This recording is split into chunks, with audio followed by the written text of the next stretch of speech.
திராவிட முன்னேற்ற கழகத்தில் பொறுமையாக உழைத்து கொண்டிருந்தால் உயர்ந்த பதவி அவர்களுக்கு தானாக வழங்கப்படும் என்ற அந்த உழைப்பின் சிகரமாக தொண்டர்களின் பாதுகாவலராக இருக்கின்ற மாவட்ட கழகத்தின் செயலாளர் என் அருமை தம்பி கே செல்லப்பாண்டியன் 2026 சட்டமன்ற உறுப்பினராக வெற்றி பெற்று எங்கள் தமிழக முதல்வர் தளபதியாருடைய அமைச்சரவையில் இடம்பெற வேண்டும் என்று உங்கள் பலத்த கரவொலியோடு அருமை தம்பி அவர்களை நான் அன்போடு வாழ்த்துகிறேன். கட்சியினுடைய தலைமை கழகம் என்ன வேணாலும் முடிவெடுக்கலாம். நான் ஒரு அண்ணன் என்ற முறையில் தனிப்பட்ட முறையில் அவருடைய உழைப்பிற்கு நான் கொடுக்கின்ற வாழ்த்து இதுதான். அடுத்து அவர் மட்டும் இல்ல, நானும் சேர்ந்து சட்டமன்றத்திற்குள் 2026 உங்க கூட வர்றதுக்கு வாய்ப்பு கேட்டிருக்கேன். தலைவர்கிட்ட எப்படி முடிவெடுக்கிறாருன்னு தெரியல. இன்னைக்கு எடப்பாடி பழனிசாமி ஒரு பஸ் எடுத்துக்கிட்டு புறப்பட்டு இருக்கார். எனக்கு அவரை பார்த்தோன்னே என்ன ஞாபகம் வருதுன்னா, இந்த வார பத்திரிகையில ஒரு விளம்பரம் போடுவாங்க. குடும்ப வாழ்க்கையில் உங்களுக்கு பிரச்சனையா, இல்லற வாழ்க்கையில் உங்களுக்கு தொந்தரவா,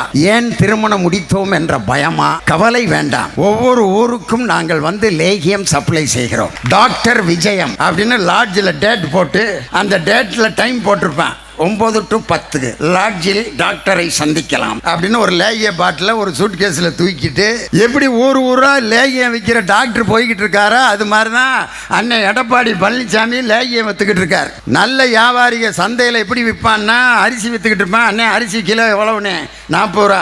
35 ரூபாய்க்கு உண்ணே. இல்லை தம்பி 38 வாங்கிக்க, இல்லை 37 கொடுங்க. இதுதான் வியாபாரம். ஆனால் இந்த 6:30 7 மணிக்கு இது மாதிரி லைட் வைக்கிற நேரத்தில் ஒரு வண்டியில் ஒரு வியாபாரி வருவேன். அவன் தான் லேகியம் விற்கிறவன். அவன் எப்படி விற்பான்னு உங்களுக்கு தெரியும். எங்க ஊர் பக்கம் எப்படி லேகியம் விற்பாங்கன்னா, அந்த வண்டியில வரிசையா பாட்டில் அடிக்கிறவன் ஒரு பெட்ரோமாக்ஸ் லைட்டை வச்சிருப்பான். ஒரு சின்ன மைக்கை வச்சுக்கிட்டு நாகமலை தோகமலை நடுவருக்கு வீரமலை சுத்தி படர்ந்த மலை சூதாட வையமலை சித்திமலை சிவன்மலை கொல்லிமலை கொடகுமலை இந்த 4 மலையிலே தேடி கண்டுபிடிக்க முடியாத ஒரு விதையெடுத்து அந்த விதையிலிருந்து உருவாக்கப்பட்ட லேகியம். ஒரு 100 பேர் கூடிடுறேன். அண்ணன் ஏதோ புது மருந்து வித்துக்கிட்டு இருக்காரா. அதெல்லாம் விதல சுதல பாதாள என்ற 4 லோகத்திலையும் கண்டுபிடிக்க முடியாத ஒரு பழத்தெடுத்து அந்த பழத்திலிருந்து சார் எடுத்து 2ஐயும் மிக்ஸ் பண்ணி உருவாக்கப்பட்ட லேகியம். இன்னொரு 50 பேர் கூடிட்டான்.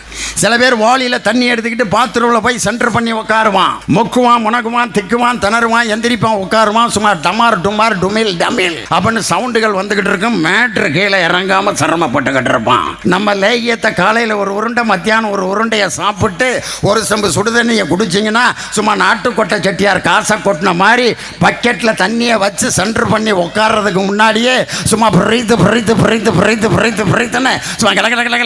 அவன் சொல்றப்பே நமக்கு வர்ற மாதிரியே இருக்கு. ஐயா கடப்பாறையை முழுங்கின எடப்பாடி என்னைக்கு இருந்தாலும் வயிற்ற கிழிச்சுக்கிட்டு வெளியே வரும் எடப்பாடி அவர்களே.